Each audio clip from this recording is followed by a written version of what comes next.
Bismillahirrahmanirrahim. Assalamualaikum warahmatullahi wabarakatuh. Salam sejahtera buat semuanya. Dan semoga pagi hari ini dalam keadaan sehat walafiat semuanya ya. Kita akan melanjutkan analisanya untuk GBP USD dan Euro USD ya.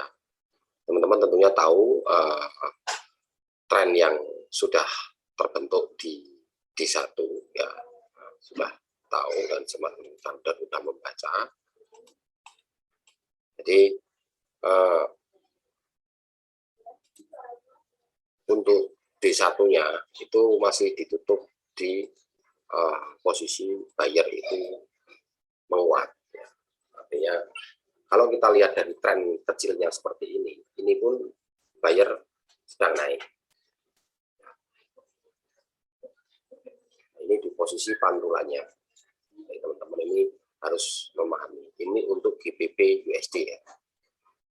Jadi GBP USD teman-teman main sebaiknya jangan berada di tengah-tengah seperti ini. Biarkan dia lepas dulu. Kalau memang lepas R1-nya breakout, teman-teman ikut dulu. Walaupun ini jaraknya pendek. Ya. Kalau S1-nya ini breakout dulu, teman-teman boleh ikut breakout-nya. Tentunya teman-teman sudah paham syarat sahnya untuk breakout. Jadi teman-teman sudah tahu bahwa tren mayornya itu adalah buyer itu sudah menguat. Kita lihat seperti posisi gambar seperti ini kalau kita kecilkan, trennya menguat. Tapi kalau kita lihat beberapa hari ini, maka dia masih posisi di rectangle formation-nya itu masih di posisi rectangle. Di sini di blok. Jadi teman-teman sangat berhati-hati ketika teman-teman main berada di tengah-tengah. Kalau tidak teman-teman cepat untuk keluar dari area ini, karena ini akan bolak-balik. Memang ini tidak rawan, tapi biasanya hari Kamis atau Rabu itu biasanya dia breakout lari. Kalau sudah ada tanda-tanda rectangle seperti ini kalau lari akan bakal kuat sekali. Baik lari ke atas ataupun lari ke bawah. Tapi kalau di bawah ini sudah ada penolakan-penolakan kuat. Ya, penolakan kuat yang sangat kuat sekali di sini. Jadi teman-teman cukup waspada di bawah ini. Kalau seandainya dia turun ke bawah, teman-teman bisa ikut buy. Area buy-nya itu berada di area ini.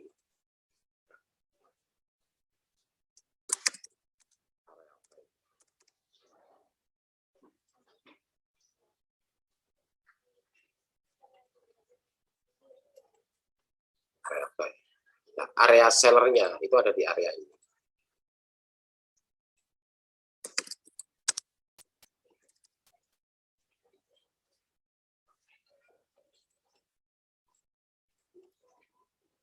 Ini teman-teman harus menyadari ya posisinya. Jadi kenapa saya selalu melarang bermain di tengah-tengah ini? Ini akan mengakibatkan teman-teman akan membuang-buang energi. Karena dia akan berbolak-balik. Boleh bermain di area ini, tapi cepat. Plot besar, profit keluar. Plot besar, profit keluar. Ketika nanti di sini baru main teman-teman main swing.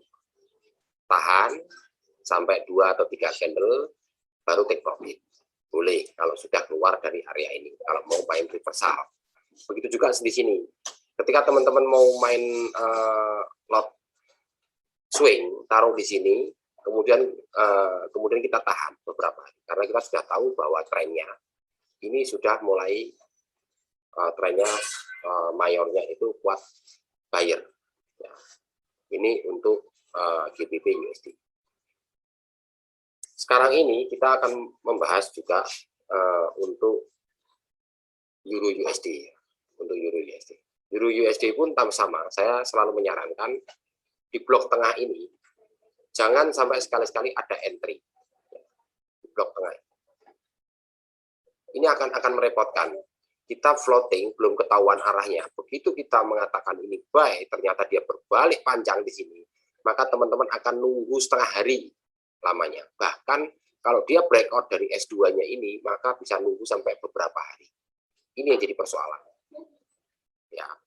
Jadi biarkan dia lepas dulu R1-nya atau kemudian S1-nya, baru teman-teman mendekati ini S1 lepas, breakout, teman-teman ikut S1-nya dulu, ikut sell.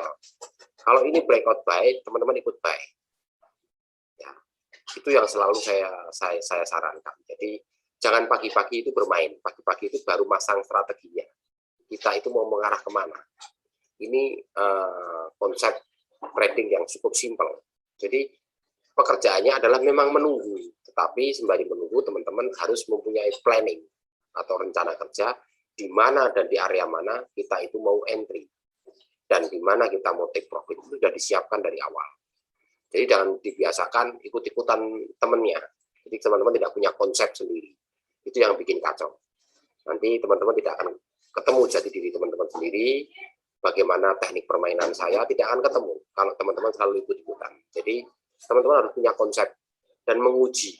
Misalnya, apakah benar di area ini pasti terjadi reversal? Apakah saya selalu profit di daerah ini? Apakah saya selalu profit di daerah ini? Ya.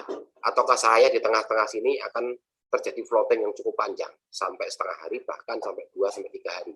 Ini sudah terjadi. Karena di konsep JSS 75 tidak ada satupun yang floating. Ya, usahakan floating maksimal itu 1 hari harus selesai. Maka kita konsepnya adalah intraday. Jangan sampai sekali-sekali ada kebiasaan ditinggal-tinggal. Ya. Karena kalau kita swing itu maksimal itu ada di middle swing, jangan di long swing. Itu kalau long swing, teman-teman kalau yang nggak kuat jantungnya itu bisa sesak napas karena tidak balik-balik beberapa hari. Ya. Kecuali sudah punya jam terbang yang bagus, sudah punya mental yang sudah terlatih, bisa jatuh bangun pun bisa diatasi, maka teman-teman saya persilahkan, monggo, ya silakan. Ini untuk kita lihat tren mayornya. Tren mayornya ini sama, artinya dia mempunyai tren itu tren bayarnya itu menguat. Kita beri tangga. Ini cukup diberi tangganya. Kita nggak usah ini sini. Ya, artinya kita sudah ketahuan dari kita zoom in begini sudah tahu trennya ke atas. Tetapi di blok kuning ini masih terjadi rectangle. Ya. Jadi masih posisi sideways di tengah-tengah. Ini yang perlu diperhatikan. Ini kalau sampai breakout dia akan lari panjang. Apakah dia melanjutkan trennya atau dia berbalik arah melawan tren yang sudah ada. Ini berbahaya. Kalau kita lihat dari minornya yang kita tahu seperti ini memang trennya seller menguat. Tapi ini belum breakout. Ini belum ada 50%, kecuali nanti sudah breakout di sekitar sini, maka akan terjadi pembalikan tren. Ya. Oke, untuk sementara pada evaluasi plan pada tanggal 4 Agustus hari Rabu 2021 saya cukupkan dulu. Wabillahi taufiq wal hidayah. Wassalamualaikum warahmatullahi wabarakatuh. Terima kasih.